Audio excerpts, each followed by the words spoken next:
Okay, so the next step that will guide you in setting up your poultry farm or poultry house, the next step is buy healthy day-old chicks. What do I mean by buying healthy day-old chicks? If you what there are many hatcheries in Nigeria, so you have to get a hatchery that is recognizable and their chicks are very good. You don't have to buy your day-old chicks from all these market sellers, people who don't know about it. You have to buy chicks from a trusted hatchery. What do I mean by a trusted hatchery? A trusted hatchery in the sense that they are well known. They are well known for their chicks, and do not buy cheap chicks from unknown sources. Maybe you don't. If you do that, you will enter your bet. It will be at risk. So anytime you are doing it, you just have to buy it from a reputable hatchery. You buy it from a reputable hatchery. You don't like this. You see, like these birds are very good and healthy.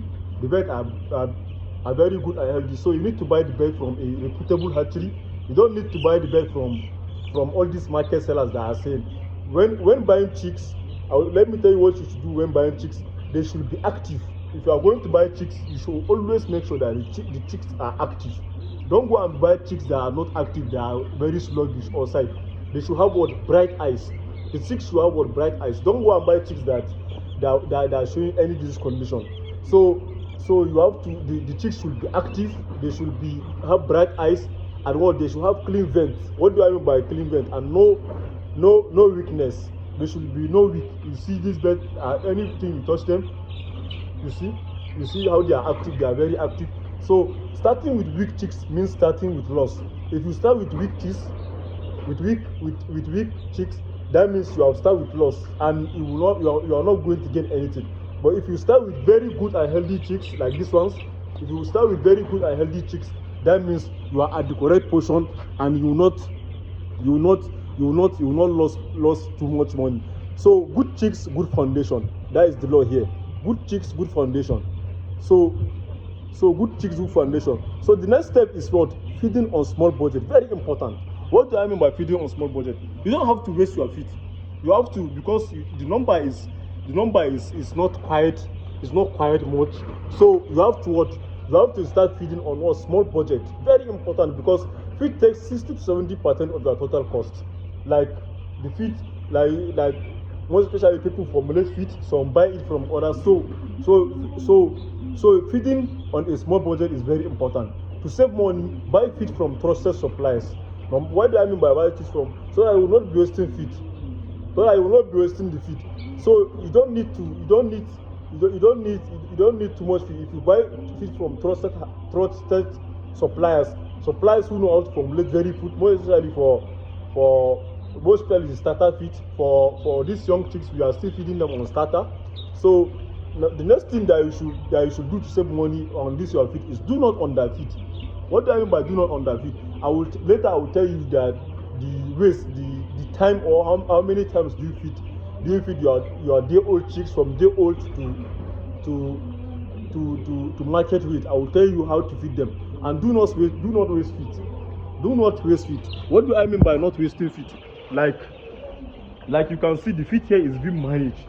The feed is not wasted in this our poultry house. The feed is not wasted. Like these ones, you see, they don't have to waste the feed. You see, they don't have to waste this feed. They just have to make it very good, so that the thing will be what the chicks will not waste the feed. If you waste feed, they will not consume the feed. They will be wasting the feed. So you have to learn or find a very good way of managing this your feed. Feed is very important, because it takes 60 to 70% of your total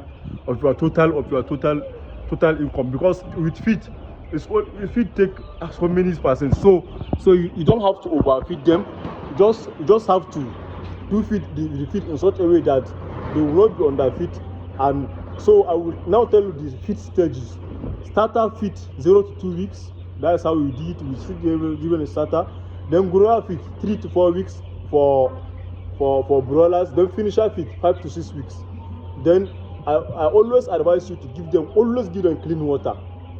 Clean water, feed on time, and no dirty feeders. As you can see, all the feeders here are clean. and even the drinkers are very clean here.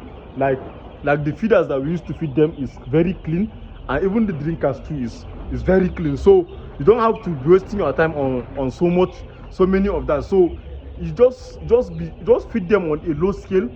Don't feed them on a low scale, and clean the feeder and even their drinkers. Wash them regularly so that to prevent disease spray of disease. So poor feeding, slow growth, loss.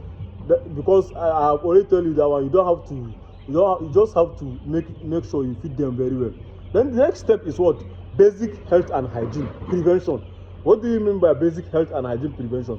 Beginners lose belly because they ignore hygiene. What is hygiene? Hygiene is all this. I have talked about: the clean water, remove wet litter, limit visitors, wash feeders and drinkers. Like you can see in this our farm, we don't allow visitors to enter because visitors can carry such lot of disease and others. So we always try to remove wet litter. We limit visitors from visiting. Then we wash feeders and drinkers. I have talked about washing feeders and drinkers. We wash feeders and drinkers regularly. So vaccination is cheaper than treatment. Prevention saves money. We always vaccine them. In between some weeks now, we always vaccine our birds. So the next step was simple record keeping. Simple record keeping. Simple record keeping. What do you mean by simple record keeping? Even with small capital, record keeping is very important. Write down the number of chicks, feed broth, dead expenses, sales. Okay, let me show you our record site. You can see the beds here we have so many large beds here. So the bed, this is the material. This is thermometer that we use to measure the temperature. We use this thermometer to measure the temperature every day, so that we will know. So that we will know and we will know the exact number. So you can see, what do we mean by simple record keeping? Record keeping is the process of what? Keeping or knowing the number of birds you have. Is the process of keeping or knowing the number of birds you have per day. Simple record keeping helps us in so many ways. I will tell you the advantage and disadvantage of doing record keeping, because I have been into this system for so many years, and record keeping have helped a lot. Record keeping helps you to know whether you are making profit or loss. Like the record keeping, you record mortality. During record keeping, you record the mortality. You know the total number of birds. Like, okay, this is our feeder stock. This is where we store our feed. Like if you check this record book very well, check the record book very well, you can see we have this record book is very important for us. So it's what we use to record everything here. So you can always all see. This is where the poultry farm.